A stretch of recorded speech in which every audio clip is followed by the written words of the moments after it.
With her huge black beehive, winged eyeliner and sailor tattoos, the resemblance is striking. In behind-the-scenes images for the new Amy Winehouse biopic, actress Marissa Bella is transformed into the rehab singer whose absence is still felt by millions of fans.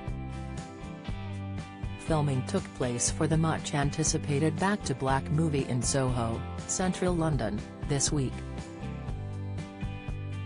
It explores Amy's meteoric rise and tragic death in 2011, aged just 27.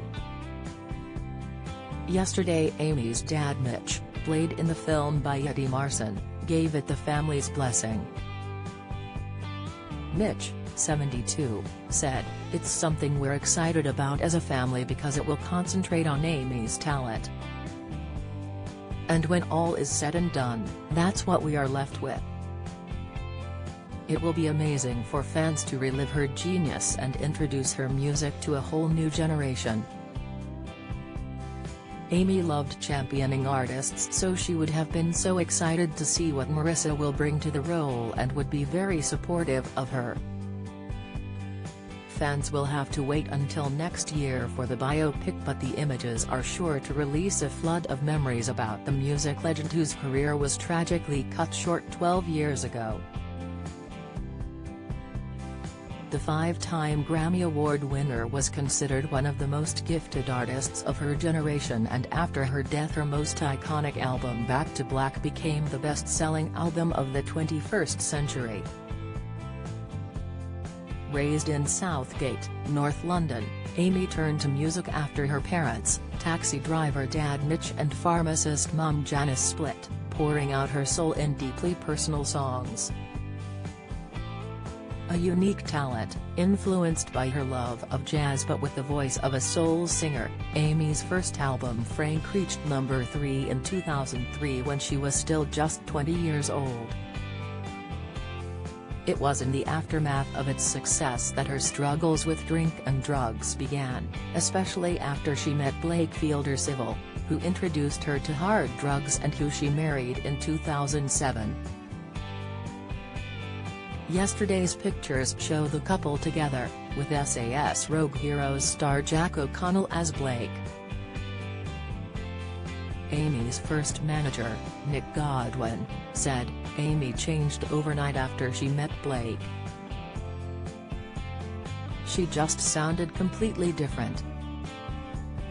Her personality became more distant. And it seemed to me like that was down to the drugs.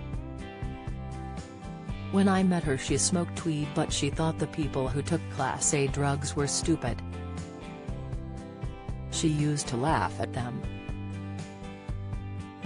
The tumultuous relationship with Blake inspired many of the lyrics in Back to Black, including her most iconic tune, Rehab, after she swore to Mitch she didn't need to detox. Amy did eventually go to rehab, but attempts to turn her life around failed. By the time Back to Black was released in March 2007 to huge critical acclaim, she was fully gripped by drink and drugs. That year, her US tour was cancelled due to exhaustion, and in October she and Blake were arrested in Norway for cannabis possession. Later that year she quit drugs, saying, "I literally woke up and was like, I don't want to do this anymore."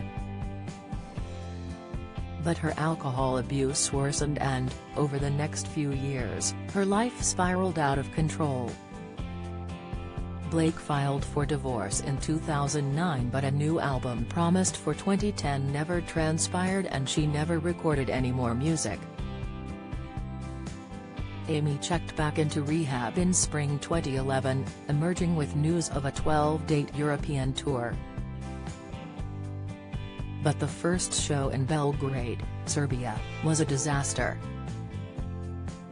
Clearly intoxicated, she couldn't remember the words to her songs or even which city she was in, and she stumbled around the stage. No one knew it yet, but it would be her last ever performance. Dates in Turkey and Greece were cancelled before the rest of the tour was axed.